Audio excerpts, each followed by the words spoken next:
Hello नमस्कार विद्यार्थियों, स्वागत है आपका एक बार फिर से अरावली पाठशाला की ऑनलाइन क्लासेस में। विद्यार्थियों, हम कक्षा 9वीं की गणित पढ़ रहे थे, जिसमें हमने अपना चैप्टर नंबर 8 शुरू किया था, जिसका नाम था चतुर्भुज। और इस चतुर्भुज वाले पार्ट के हमने हमारे 2 वीडियो लेक्चर अवेलेबल है, प्लेलिस्ट में जाकर आप उनको देख सकते हैं, जिसमें हमने परिचय के बारे में तथा प्रश्नावली 8.1 के कुछ सवालों को अपन ने कंप्लीट कर लिया है। आज हम करने जा रहे हैं प्रश्नावली 8.1 के अगले सवालों को कंप्लीट करेंगे। आप अगर हमारे इस चैनल पर नए हो, पहली बार आए हुए हो, तो चैनल को एक बार सब्सक्राइब जरूर कर दीजिएगा, क्योंकि इस चैनल पर आने वाले समय में सभी चैप्टर एकदम सरल तरीके से उपलब्ध हो जाएंगे और यहाँ पर एकदम बेसिक तरीके से भी आपको पढ़ाया जाएगा। ठीक है, चलिए आज हम बढ़ते हैं अपने अगले वाले सवालों की तरफ। देखिए, सवाल अपन ने हमारे लास्ट वाले वीडियो में 5 सवाल कंप्लीट कर दिए थे। आज हम करने जा रहे हैं सवाल नंबर 6। छठे सवाल से हम स्टार्ट करेंगे। छठा सवाल क्या है? एबीसीडी एक समांतर चतुर्भुज है। क्या है? एबीसीडी एक समांतर चतुर्भुज है तथा एपी और सीक्यू शीर्षों ए व सी से विकर्ण बीडी पर क्रमशः लंब है।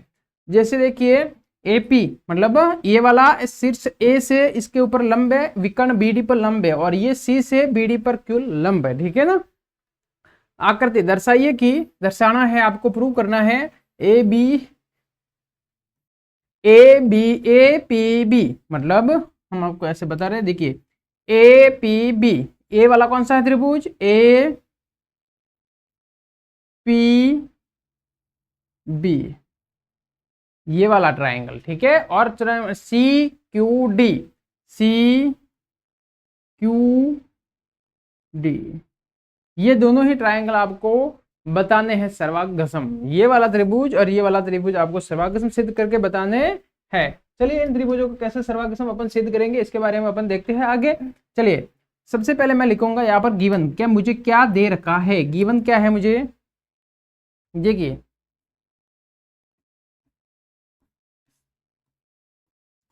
दिया हुआ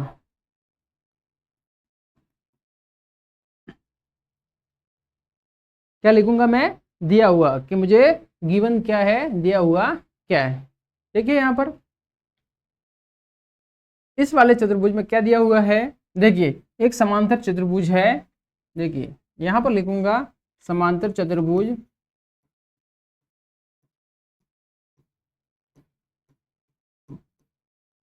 ए बी सी डी, ये मुझे गिवन है। फिर क्या दे रखा है? एपी और सीक्यू शीर्षों ए व सी से विकर्ण बी डी पर क्रमशः लंब है। ये आपको लिखना है। मतलब कि एपी लंब है बीडी पर, इसी प्रकार से सीक्यू भी लंब है बीडी पर। इसको आप ऐसे लिख सकते हो। कंप्लीट समझ में आ रहा है अच्छे से? चलिए बढ़िया, आगे बढ़ते हैं। आगे अपन सवाल करते हैं अगला स्टेप। इसके बाद लिखेंगे अपन, दिया हुआ के बाद सिद्ध करना है। अपन को क्या सिद्ध करना है वो अपन लिखेंगे। ठीक है ना, सिद्ध करना है। देखिए, क्या सिद्ध करना है मुझे सिद्ध करना है त्रिभुज ए बी बी। पहला मुझे सिद्ध करना है त्रिभुज ए पी बी सर्वांगसम सिद्ध करना है सी क्यू डी से। ये क्यू है, ठीक है ना। त्रिभुज सी क्यू डी से ये मुझे सर्वांगसम सिद्ध करके बताना है। ठीक है, चलिए यहाँ पर इतना हो गया। अब आगे देखिए, अपन का सेकंड वाला अपन को सिद्ध करके बताना है कि भाई ए पी इक्वल है सी क्यू के। ये मुझे प्रूव करके बताना है। आया समझ में? ये दो अपन को सिद्ध करके बताने हैं। यहाँ पर सबसे अब लिखूंगा थर्ड स्टेप में मैं लिखूंगा उपपत्ति। क्या लिखूंगा? उपपत्ति। उपपत्ति में लिखूंगा ये दोनों ही त्रिभुज मुझे सिद्ध करने हैं सर्वांगसम। त्रिभुज ए पी बी व त्रिभुज सी क्यू डी में, इन दोनों ही त्रिभुजों में अपन देखते हैं क्या 3 चीज समान आ रही है। सबसे पहले यहाँ पर मैं आपको बता देता हूँ कौन कौन सी चीजें समान आ रही है। तो यहाँ पर देखिए, मैं इस वाले त्रिभुज की बात कर रहा हूँ एक, और एक इस वाले त्रिभुज की बात कर रहा हूँ। देखिए, यहाँ से सीधा चले आएंगे अपन। यहाँ पर क्या बन रहा है? यहाँ पर और यहाँ पर एक जेड आकृति में बन रहे हैं, मतलब कि हमारे पास जेड आकृति बनती है तो कौन से कोण होते हैं, एकांतर कोण। कौन से कोण होते हैं, एकांतर। तो ये वाले अपन के पास एकांतर कोण हो गए। और इस वाले A P B, A P B, A P, ये वाला कौन है ना, ये पी बी, तो ये वाला कितना है मेरे पास, 90 डिग्री है। तो इसमें देखिए सी क्यू डी, तो इस वाले में भी ये वाला कोण मेरे पास 90 डिग्री होगा। आया समझ में, ये 90 तो ये भी 90, तो दो कोण मेरे पास इक्वल आ गए। अब देखिए आगे क्या है, आगे ए बी और इसकी सी डी समांतर चतुर्भुज की सम्मुख भुजाएं है जो आपस में इक्वल होती है। आया समझ में, तो ये यहाँ पर मैं लिखूंगा, स्टार्ट करूंगा अपन के, ठीक है। चलिए सी डी, यहाँ देखिए क्या लिखूंगा, C D Q, C D Q, ये वाला कौन किसके इक्वल होगा, ए बी पी के। कौन ए बी पी इक्वल, देखिए ए बी और पी, ये वाला कौन किसके इक्वल होगा, सी डी क्यू, इस वाले कौन के इक्वल होगा। ठीक है, कौन सी डी क्यू। आज समझ में, यहाँ पर ब्रैकेट में आप लिख सकते हो एकांतर कोण।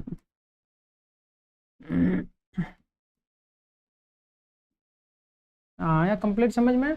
अब देखिए यहाँ पर ए पी बी, ये वाला मेरे पास 90 डिग्री का है और इस वाले त्रिभुज में ये वाला 90 डिग्री का, तो ए पी बी, कौन ए पी बी इक्वल कौन डी या C Q D, C Q D प्रत्येक 90 डिग्री का, कितना है, प्रत्येक 90 डिग्री का। कंप्लीट समझ में आ रहा है बढ़िया से, ठीक है। अब देखिए ये वाली साइड समांतर चतुर्भुज की, ये वाली साइड आमने सामने की साइड सम्मुख भुजा है, सम्मुख भुजा बराबर होती है ए बी और C D, A B equal C D. यहाँ लिखूंगा मैं समांतर चतुर्भुज की सम्मुख भुजा, सम्मुख भुजा और सम्मुख भुजा आपस में बराबर होती है। समझ में आया, समांतर चतुर्भुज की सम्मुख भुजाएं इक्वल होती है। अतः यहाँ लिखेंगे अपन, अतः ए दो तो कौन अपन ने इक्वल बता दिए, ए ए एस, कौन कौन भुजा, नियम से त्रिभुज ए पी बी सर्वागसम है त्रिभुज सी क्यू डी से, सी क्यू डी से। कंप्लीट सवाल आया समझ में, बढ़िया से तरीके से सही ढंग से समझ में आ रहा है, एकदम शानदार सवाल है, किसी भी प्रकार का कोई डाउट नहीं रहेगा। अब अपन दूसरा वाला सवाल हल करते हैं, इसका सेकंड वाला। देखिए अब अपने पास ये वाले दोनों ही त्रिभुज सर्वागसम आ गए। कौन कौन से त्रिभुज, देखिए एक तो ये वाला त्रिभुज और एक मेरे पास है, एक अपन देख लेते हैं ये वाला त्रिभुज। ये दोनों ही त्रिभुज सर्वागसम आ गए। तो देखिए इसमें उभयनिष्ठ क्या नजर आ रहा है, सॉरी अपन को दूसरा सवाल करना है, एपी और सीक्यू बताना है। तो ये दोनों ही सर्वागसम है, दोनों ही त्रिभुज। तो इसमें एपी देखिए, ये वाली एपी और ये वाली है सीक्यू, तो ये दोनों ही सर्वागसम है, तो ये सर्वागसम त्रिभुज की संगत भुजा है। अतः सर्वागसम त्रिभुज की संगत भुजा आपस में बराबर होगी। देखिए त्रिभुज ए पी बी सर्वागसम है त्रिभुज सी क्यू डी से। तो अपन के पास क्या आ जाएगा, एपी, जो एपी भुजा है वो इक्वल आ जाएगी सी क्यू भुजा के बाय सीपीसीटी, मतलब सर्वागसम त्रिभुज की संगत भुजाएं आपस में इक्वल होती है, ये दोनों साइड आपस में इक्वल आ जाएगी। आया समझ में, यहाँ तक कंप्लीट हुआ। एक बार इसको ध्यान से देखिएगा, फिर देखते हैं अगले सवाल पर बढ़ते हैं अपन। चले देखिए अब अगले सवाल पर बढ़ते हैं अपन। अपना क्वेश्चन नंबर है 7वां। देखिए प्रश्न संख्या 7 क्या कहता है, ABCD एक समलंब है। ABCD मतलब ABCD एक समलंब है, क्या है, समलंब, जिसमें AB और ए बी और डी सी समांतर है, मतलब ए बी भुजा और डी सी भुजा आपस में समांतर। समांतर भुजा क्या होती है? जिसमें कोई भी बिंदु उभयनिष्ठ नहीं होता। ये ऐसे जा रही है तो ये भी ऐसे ही जाएगी, इसमें कोई भी बिंदु उभयनिष्ठ बिंदु नहीं होगा। ऐसे भुजाओं को अपन समांतर चतुर्भुज समांतर भुजाएं बोलते हैं। क्या बोलते हैं? समांतर साइड है। ये दोनों ही समांतर है, ये इस तरफ जा रही है, ये भी इस तरफ जा रही है, मतलब दोनों ही आपस में क्या है? समांतर है। समझ में आ रहा है बढ़िया से? चलिए अच्छी तरीके से देखना, सवाल बहुत ही ज्यादा सरल सवाल है, इसमें ज्यादा कोई हार्ड सवाल नहीं है। ठीक है, यहाँ तक अपन ने कंप्लीट कर लिया। अब अपन आगे देखते हैं आगे क्या होता है। जैसे कि ए बी और डी सी, मतलब ए बी और डी सी ये भुजा आपको समांतर नजर आ रही है। फिर देखिए इस सवाल क्या बोल रहा है, ए बी सॉरी ये बी सी है। क्या है? B C. ए बी और बी सी, ए डी है, ए डी बराबर बी सी।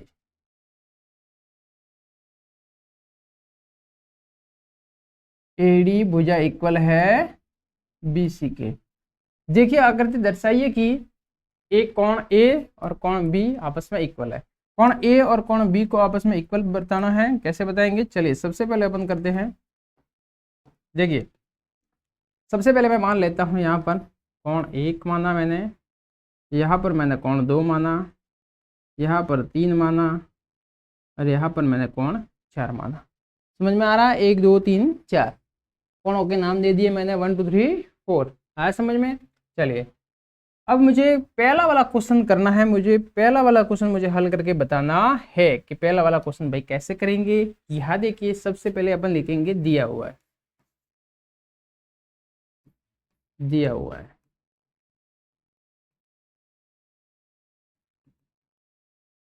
दिया हुआ है मतलब गिवन, कि मुझे क्या गिवन है। ठीक है, क्या दे रखा है? ए बी सी डी एक समलंब है। क्या है? ए बी सी डी एक समलंब,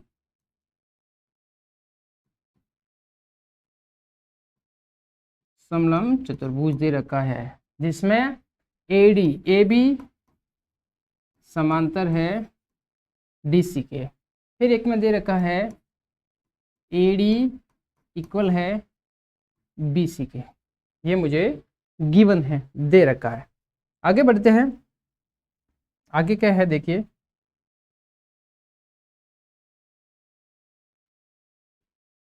ठीक है, आगे देखते हैं। फिर मुझे सिद्ध करना है। क्या सिद्ध करना है? सिद्ध करना है।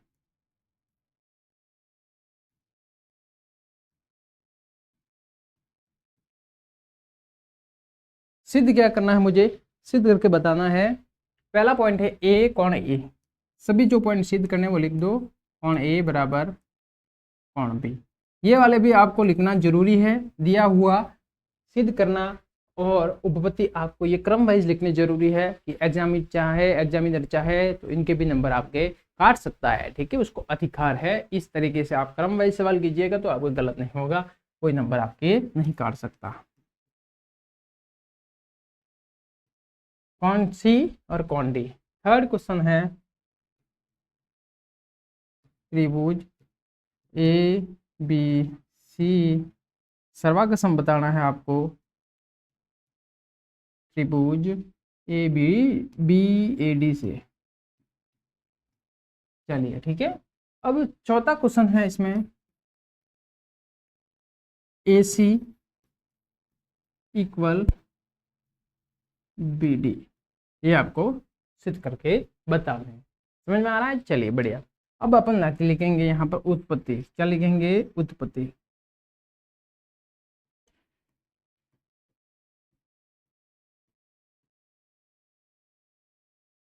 देखिए उपपत्ति में मैं क्या लिखूंगा?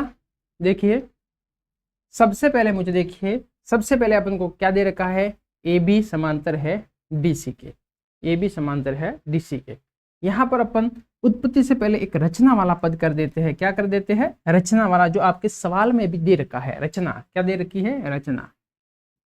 रचना देखिए ए बी को मैंने, ये ए बी है, उसको मैंने थोड़ा सा आगे बढ़ाया। ए बी को आगे बढ़ाया तथा एडी के एडी के समांतर, इस रेखा के समांतर सी को मैंने ऊपर की ओर आगे बढ़ाया, ठीक है ना। तो यहां लिखूंगा एडी के समांतर, एडी के समांतर सी को आगे, सॉरी ऊपर की ओर, ठीक है ना, यहां लिखेंगे ऊपर, ऊपर की ओर बढ़ाया, ठीक है। तथा जहां ये ए बी को प्रतिच्छेद करता है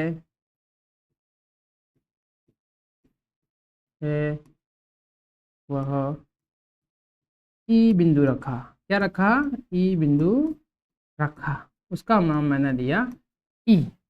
समझ में आया। यहाँ तक अपन ने कंप्लीट जो रचना वाला पद था वो कर दिया। ए बी को मैंने आगे बढ़ाया और सी को मैंने ए डी के समांतर आगे बढ़ाया, तो ये ई बिंदु पर काटता है, उसका नाम मैंने ई दिया। प्रतिच्छेद करता है ए बी को, जिस पॉइंट पर प्रतिच्छेद करता है उसका नाम दिया ई। आया समझ में। अब यहाँ पर लिखेंगे, रचना होगी, यहाँ पर मैं लिखूंगा उपपत्ति। क्या लिखूंगा, उपपत्ति।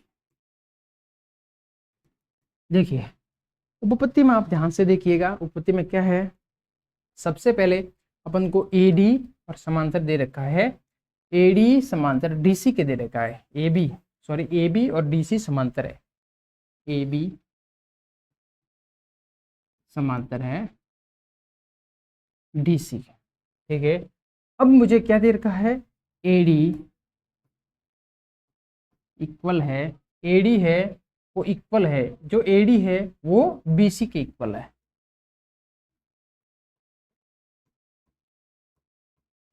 ये मुझे गिवन है। फिर अपन ने जिस तरीके से रचना की है तो मैंने एडी के समांतर सीई खींचा है, एडी के समांतर मैंने सीई खींचा है, तो एडी के समांतर मैंने सीई खींचा है, तो देखिए ये क्या हो जाएगा, एडी समांतर सी। तो मेरे पास यहां से निकल के आता है कि भाई ये वाली देखिए जो एक समांतर चतुर्भुज बन गया है, ए ई सी और डी एक समांतर चतुर्भुज बन गया है। तो देखिए यहां पर मैं लिखूंगा ए ई सी डी एक समांतर, आमने सामने की भुजाओं का एक जोड़ा सम्मुख भुजाएं परस्पर समांतर है। ये देखिए ये वाली भुजा इस भुजा के इक्वल, ये वाली भुजा इस भुजा के इक्वल है, तो ये दोनों ही भुजा समांतर है, तो ए बी सी डी एक समांतर चतुर्भुज है। क्या आया यहाँ पर कि भाई ए ई सी डी ये वाली इसके समांतर और ये वाली इसके इक्वल है, मतलब आपको एडी भुजा जो एडी भुजा है वो बीसी के इक्वल दे रखी है, बीसी के इक्वल दे रखी है। मैंने इसको आगे बढ़ाया तो इस प्रकार से मेरे पास ए ई सी और डी एक समांतर चतुर्भुज प्राप्त हुआ। तो ये वाली भुजा इस भुजा के इक्वल होगा, ये वाली भुजा इस भुजा के इक्वल होगी, ठीक है। समझ में आया, क्लियर कट समझ में आ रहा है अच्छे से ढंग से। चलिए तो ठीक है, तो यहाँ पर अपन लिखेंगे, ये इतना करने के बाद मैं यहाँ पर थोड़ा इसे यहाँ पर लिख देता हूँ, ठीक है, जो जगह बची है।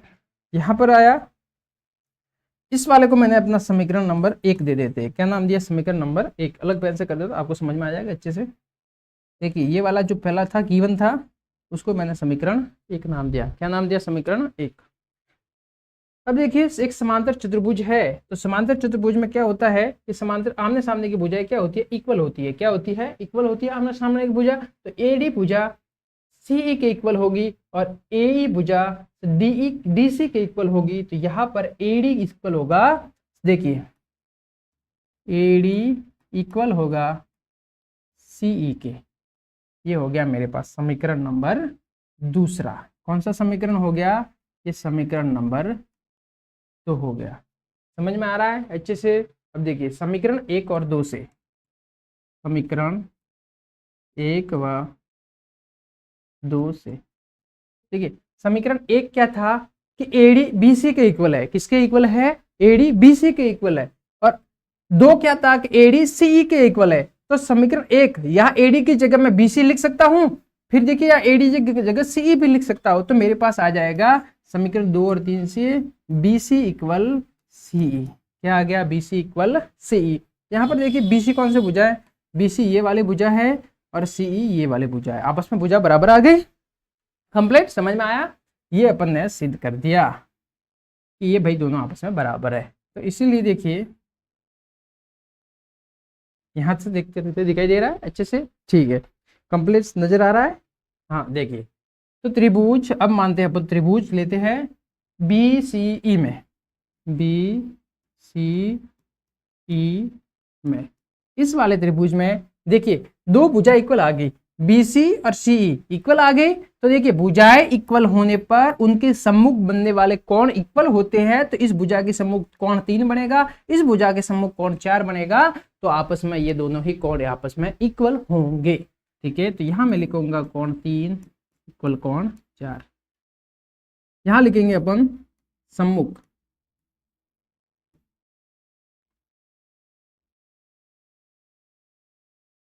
समान भुजाओं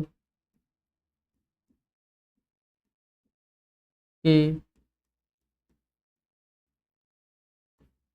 सम्मुख कोण समान होते हैं। समान भुजाओं के सम्मुख कोण समान होते हैं। देखिए ये त्रिभुज में समान भुजाएं हैं तो उनके सम्मुख कोण भी आपस में समान होंगे। अब यहाँ पर ये इतना हो गया अपने पास, क्लियर, समझ में आया? ये इतना हो गया है। इसके बाद देखिए आप, इसके बाद आगे क्या करते हैं? देखिए यहाँ पर मेरे पास जैसे कि ये ऊपर वाली ये लाइन है, ठीक है, ये लाइन BC लाइन है, वो मेरे पास ऐसे आ रही है। यहाँ पर मेरे पास कोण बन रहा है 2 और यहाँ पर मेरे पास कोण बन रहा है 3। समझ में आ रहा है? देखिए ध्यान से, तो ये सीधी लाइन है, तो यहाँ पर ये पूरा कोण बनाएगी, कितने का बनाएगी? 180 का बनाएगी। तो ये दो कोण दो भागों में डिवाइड हो गया, मतलब यहाँ पर क्या बन रहा है? रेखिक युग्म बन रहा है। क्या बन रहा है? रेखिक युग्म। तो कोण 2 प्लस कोण 3 बराबर 180, रेखिक युग्म हो जाएगा। तो मैं यहाँ लिखूंगा कोण 2 प्लस कोण 3 बराबर 180। ये क्या है? रेखिक युग्म। क्या है ये? रैखिक युग्म। और इसका अपन ने नाम दिया है समीकरण नंबर 3। क्या देंगे मैं इसका नाम? समीकरण नंबर 3। दिखाई दे रहा है? समीकरण 3 ये दिखाई नहीं दे रहा है, चलिए मैं इसको थोड़ा इस साइड कर देता हूँ। ये मैंने नाम दिया समीकरण नंबर 3 आया। कितना आया ये मेरे पास? समीकरण नंबर 3। अब आगे देखिए, आगे किस प्रकार से करते हैं, आगे देखिए। यहाँ पर इतना हो गया। देखिए यहाँ से अब मैं इसको यहाँ पर थोड़ा रब कर लो, वही पर लिख देता हूँ एक बार, ठीक है, थोड़ा बहुत आ जाएगा। देखिए यहाँ समझिए वापस। अब देखिए ये जैसे ए सीधी लाइन जा रही है, ये ए है, ये ई सीधी लाइन जा रही है, ठीक है। यहाँ से एक लाइन ये जा रही है और एक लाइन ये जा रही है, ठीक है। तो मेरे पास एक तो यहाँ कोण बन रहा है जो कोण 1 है, और एक यहाँ पर कोण बन रहा है जो कोण 4 है। ये दोनों ही कोण क्या हो गए? अंतः कोण हो जाएंगे। क्या हो जाएंगे? एक एक कंसेप्ट को अलग से चित्र बना के समझा रहा हो, ध्यान से देखिएगा, एक बार जरूर समझ में आ जाएगा। ये इतना सरल तरीके से है। ये हो जाएगी अपने पास अंतः कोणों दोनों का अंतः कोणों का मान होता है 180 डिग्री। तो मैं यहाँ पर लिखूंगा कोण 1 और 4, कोण 1 प्लस कोण 4 बराबर 180। क्या है? अंतः कोण। क्या है?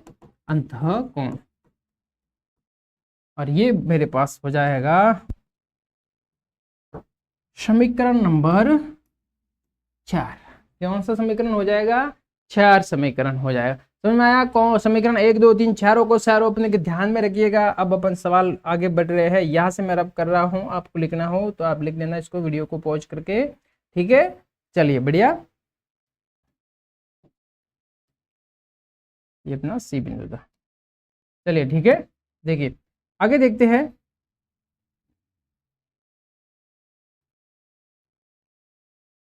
देखिए आगे देखते हैं अपन, यहाँ तक अपन ने कंप्लीट कर लिया। अब आगे देखते हैं। देखिए समीकरण 3 व 4 से। समीकरण 3 क्या है, 2 और 3 180 के इक्वल है, 1 और 4 भी 180 के इक्वल है। तो समीकरण 3 और 4 से क्या कर सकते हैं, देखिए 180 है, ये भी 180 के इक्वल है, तो मैं इस 180 की जगह ये वाला 1 + 4 रख सकता हूं। तो मैं लिखूंगा कोण 2 + 3 बराबर कोण 1 + 4, क्योंकि ये भी 180 के इक्वल है, तो यहां पर मैं 180 की जगह ये वाला रख सकता हूं। समझ में आ रहा है बढ़िया से, चलिए ठीक है। तो अपन मैं यहाँ क्या लिखूंगा, समीकरण नंबर 3 व 4 से कोण 2 और 3, कोण 2 + कोण 3 इक्वल कोण 1 + कोण 4। समझ में आया। चलिए अब क्या है, अब देखिए आगे मैंने क्या सिद्ध किया था, कोण 3 और कोण 4, कोण 3 और 4 इक्वल होते हैं, तो मैं कोण 3 की जगह कोण 4 रख सकता हूं। ठीक है, तो मैं यहां लिखूंगा कोण 2 + कोण 3 की जगह अपन 4 लिख सकते हैं, तो मैंने 4 लिखा, कोण 1 + कोण 4, ये 4 से ये 4 कट गया, ब्रैकेट में लिख देना यहाँ पर कोण 3 इक्वल कोण 4 इक्वल था, तो मैंने यहाँ पर पुट कर दिया। अब मेरे पास क्या आया, कोण 2 इक्वल कोण 1 आया समझ में, कोण 2 इक्वल कोण 1। तो कोण 1 कहाँ है, ये रहा ए वाला बिंदु, कोण 2 का है ये वाला बी वाला कोण है। अतः मेरे पास यहाँ पर आंसर आ गया कोण, आंसर क्या आया, यहाँ पर आंसर आया, इससे आगे मैं लिख सकता हूँ 2 की जगह है कोण बी इक्वल कोण 1। यही मुझे सिद्ध करना था और यही मेरे पास आंसर आ गया। आया समझ में। सॉरी यहाँ पर कितना लिखना है, 1 नहीं ए लिखना है, क्या लिखना है, ए कोण ए, यही मुझे प्रूव करके बताना था और ये अपने पास आ गया। इस प्रकार से अपना क्वेश्चन नंबर पहला हल हो गया। आज समझ में, कोण ए 2 की जगह कितना है बी और 1 की जगह है कोण ए, तो 2 और 1 इक्वल में आपस में आ गए। कंप्लीट। यहाँ पर ये सवाल अपना खत्म होता है। अब अपन करेंगे क्वेश्चन नंबर दूसरा। कौन सा क्वेश्चन करेंगे, क्वेश्चन नंबर 2। यहाँ पर आपको कंप्लीट समझ में आ गया हो तो मैं इसको रब करने जा रहा हूँ, आप इसको एक बार अच्छे से देख लीजिएगा ताकि मैं इसको रब कर सकूँ। ठीक है, देखिए देख लिया अच्छे से, आप चाहो तो स्क्रीनशॉट भी इसको ले सकते हो। अब यहाँ से मैं इसको रब कर रहा हूँ, देखिए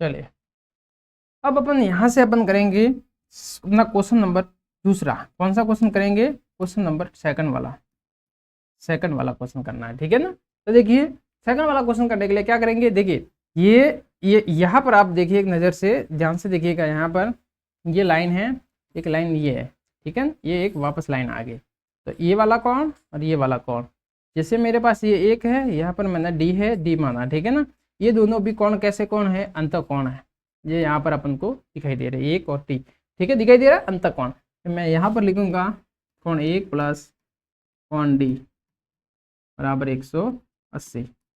कैसे कोण है, अंत कोण, कैसे कोण है, अंत कोण। समझ में आया।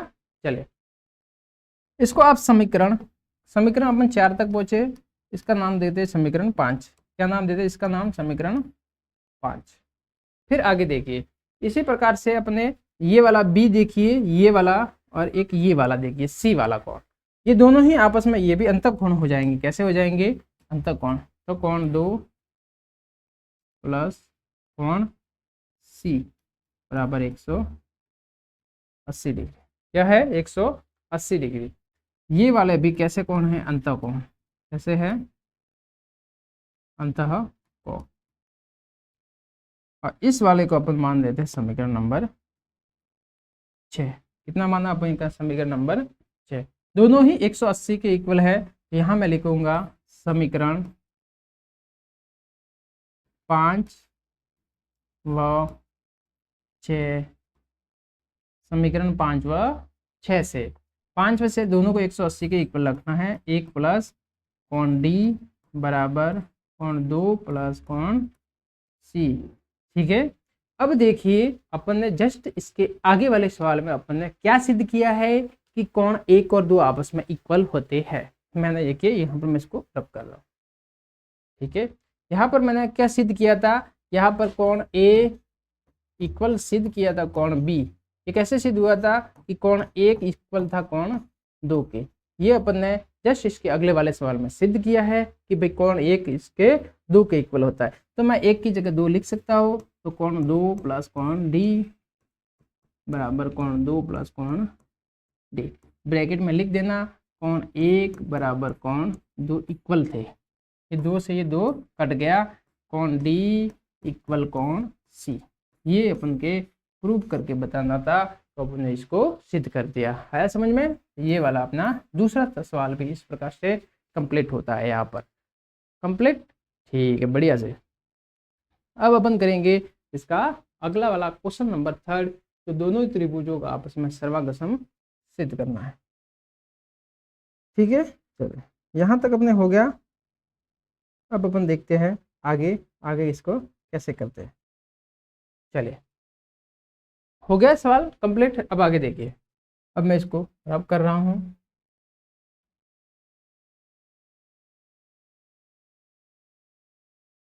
दो सवाल अपने कंप्लीट हो गए यहाँ पर। अब अपन थर्ड वाला क्वेश्चन करेंगे। देखिए, यहाँ पर अपने पास ये कंप्लीट होता है। अब अपन क्वेश्चन करेंगे थर्ड, तीसरा वाला क्वेश्चन। कौन सा क्वेश्चन करेंगे? Third question.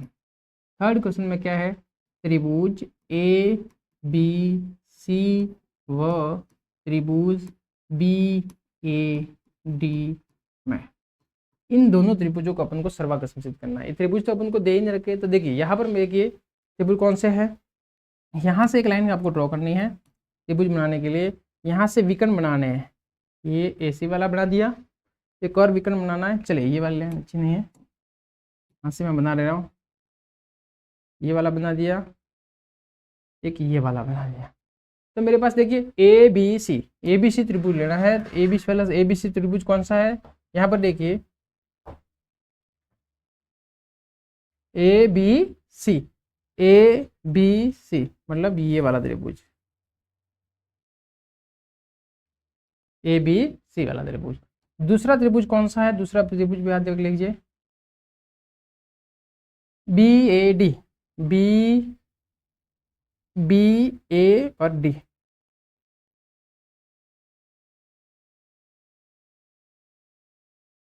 ये वाला त्रिभुज है BAD वाला। आया समझ में कौन कौन सा त्रिभुज है, A B और C, A B और D। एक तो ये वाला त्रिभुज, एक ये वाला त्रिभुज। हमको ये आपको बताना है प्रूव करके ये दोनों ही त्रिभुज आपस में सर्वागसम है। सबसे पहले क्या करते हैं, ABC और इसमें देख लेते हैं क्या क्या समान है। सबसे पहले अपन को सवाल में गिवन है कि AD और BC आपस में इक्वल था। AD और BC इक्वल है, तो AD देखिए कहाँ है, AD ये वाले भुजा और BC मतलब ये वाले भुजा आपस में समान है। यहाँ मैं लिखूंगा AD इक्वल BC। ये अपन को स्टार्टिंग में दिया हुआ है, क्या है, दिया हुआ। समझ में आ रहा है? चलिए बढ़िया। एक अपन ने जस्ट इसके आगे वाले फर्स्ट सवाल में अपन ने सिद्ध कर दिया है कि ये वाला AB और D इसमें कोण ये वाला 1 या कोण A और ABC इस वाले में ये वाला कोण B इक्वल था। तो मैं यहाँ लिखूंगा कोण A इक्वल कोण B। सिद्ध किया गया। ठीक है, सिद्ध कर दिया अपन ने, सिद्ध किया गया, सिद्ध किया गया है। ठीक है ना, चलिए समझ में आ रहा है बढ़िया से। देखिए, और एक वाला देखिए AB और D में, इसमें ये वाली साइड है जो इस वाले त्रिभुज में भी आ रही है, इस वाले त्रिभुज में ये साइड आ रही है AB साइड। तो AB equal AB, AB side है वो अपने क्या है, उभयनिष्ठ है। क्या है, उभयनिष्ठ। समझ में आया अच्छे से, मतलब दोनों में जो साइड होती है वो उभयनिष्ठ होती है। अतः हमारे पास ये दोनों ही त्रिभुज कैसे होंगे, सर्वागसम। अतः त्रिभुज ABC सर्वागसम होगा त्रिभुज BAD से।